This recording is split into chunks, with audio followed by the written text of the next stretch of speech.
Welcome to the study. This is Professor Hemlock here. Today, I'm going to go over how to effectively manage cooldowns and down a boss on Tyrannical week. I have a recording I did this morning of a 15 Tyrannical first boss in SD. And I want to kind of break down what's going through my head on a Tyrannical boss and where I'm at in my CD cycle versus how I'm trying to effectively manage my mana pool, execute phase, and total DPS. So we can kind of see at the start here, looking at my cooldowns, I have 17 seconds left on my Arcane Power cooldown. And I have every other CD available for use. So this is a fight where we're going to Bloodlust on pull, and our tank has correctly pathed it. So we just got Pride buff. We have Lust available, and this is going to be the case for almost every boss on Tyrannical week. This is how every tank should path. So let's kind of start here. So as we're getting into this here, we can kind of see I am going to open with a Rune of Power. Now, I'm opening with a Rune of Power here because I have my Arcane Power on cooldown. Generically, it would be better to open up with just full go in Mythic Plus content because you are running Resonance rather than running Arcane Echo. But that's not going to actually harm your DPS if you open with Rune and you have some cooldown left on Arcane Power. Just being aware of your CDs and how to maximize your DPS. So I'm going to open with a Rune here. I'm going to cast Lust. I do the traditional backwards opener, which is one cast orb, and then I'm going to go into a full barrage spam after that. We got to make sure we juke the Quaking. And now at this point, what I'm waiting for is I'm waiting for my Arcane Power cooldown to come up. So now that I have Arcane Power off, my Rune has 1 second left. It is just about to expire. This is like perfect timing. So what I'm going to do here is I'm going to dump, and then I am going to restart. So there you can see I use my Arcane Barrage. So I've dumped all of my Arcane charges. Always make sure you dump your charges before using Touch of the Magi because it's going to generate 4 new charges. We cast... I'm currently testing out Necro Lord, so I do cast Deathborn. Then I'm going to go Touch of the Magi, Palm, AP, and then I'm going to start going into a full single target rotation.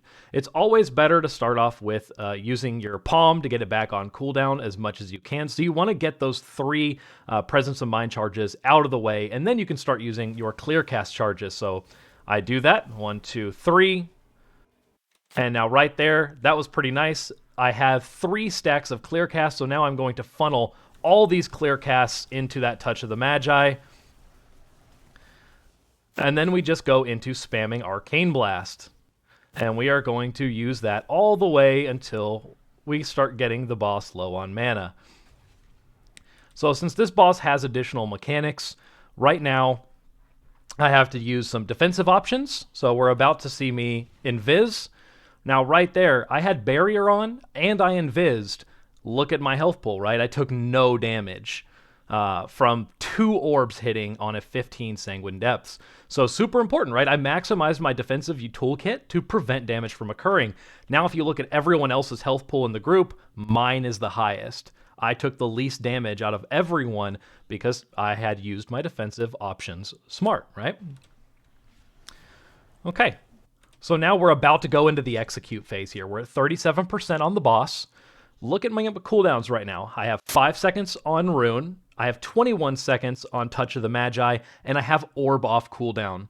But we're looking at my mana and Pride as well. So this is what's going through my head when I'm thinking, okay, I'm in execute phase. When should I start going into a barrage dump rotation, right? Since I have 12 seconds worth of Pride left, and I have 100% mana, at this point it doesn't make sense to drop my Arcane charges. I want to hold those charges, and I can see we're doing a lot of really good, consistent DPS in the group. I'm pulling 9.6k DPS at this point, the Warriors at 8.3, and the Hunters at 7.6. So I have really strong group composition right now. So I don't need to start going into an execute phase too early. I can keep using my single target rotation. And that's what I do.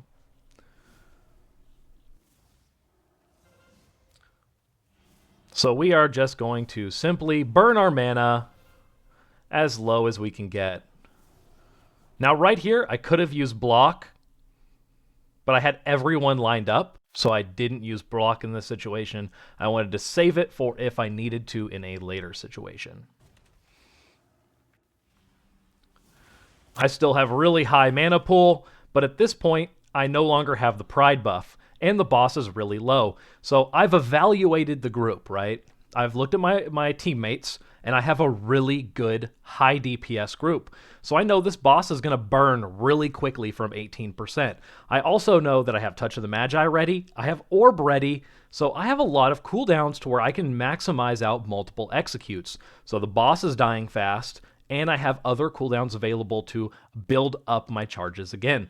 So I dumped my charges there, and it was a great timing too, because Quake was also about to occur, right?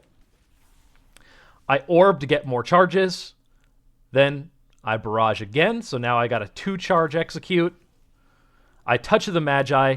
Now at this point, since I'm really high on mana, I'm going to try and maximize this Touch of the Magi by going into Arcane Blasts. And then right as it's about to end, we'll see if I get the barrage off in time. I don't. So right there, I probably could have maximized my DPS by getting the barrage off, but I missed it because I applied Prismatic Barrier to absorb damage, so I end up going into an Arcane Blast. It's kind of unfortunate timing.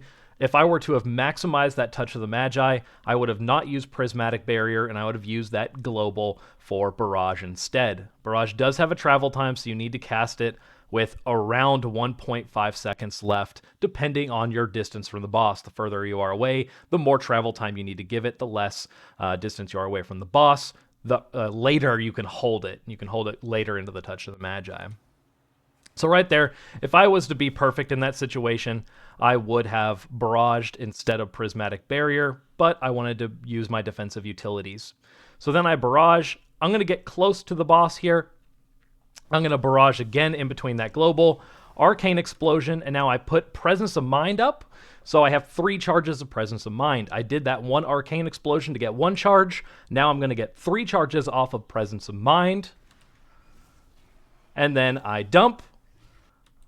Now I also have Orb back off cooldown. So what I should do here is Orb into another barrage. And I Orb into a barrage. Boss isn't falling. There it goes, right? So reevaluating what I did, right? And how I managed those cooldowns. So I knew that I had Touch of the Magi, I knew that I had Orb, and I knew that my DPS in the group was really good. So I went through this and evaluated my cooldowns. So I was like, okay, I can hold for a little bit since I had Pride buff when we were at 35%. I held. And then when the boss started getting to that 18%, 15 to 18%, I wanted to utilize my other cooldowns since I knew the DPS in the group was good, and we could probably take it from 15% to 0 with my remaining cooldowns. So I cycled Touch of the Magi, I cycled Orb, and I cycled Presence of Mind. That way, I was maximizing my damage output in this execute phase. And we ended at 6.8k DPS right there. So that was 6.8k single target DPS on Necrolord there. We had our opening Touch of the Magi do a 44,000 hit. So that was a very, very, very good hit. And the later one was only a little bit smaller. It was 7.2k. So that was a little bit due to that missed barrage in the final Touch of the Magi window. So if I was to go back, I would have not barriered. I probably would have lived. And then I would have executed instead and maximized that Touch of the Magi. And due to our cycling of the cooldowns with Pride buff and Lust, we had a lot of Arcane Blast damage. We maximized out on a 25k crit. And that is simply how I look at what's going on around me on a Tyrannical boss fight and when I should dump versus when I shouldn't dump. It's very important to understand what cooldowns you have available. If your group has really low DPS, you want to stick to using your single target rotation longer. So say my group wasn't doing a lot of damage. In that situation, I would have held all of my charges, and I would have kept blasting and kept blasting and kept blasting and kept blasting. I dumped at around 50% mana there, so I had a substantial amount of Arcane Blast left that I could have used. So if my group DPS was lower, I would have kept using Arcane Blast until I was fully out of mana. Then I would have been forced to go into my cooldown cycle that I ended up using on this boss fight.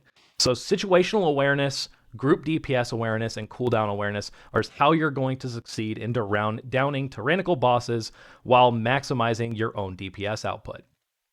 I do want to thank everyone for watching. Like and subscribe to the channel if you haven't already.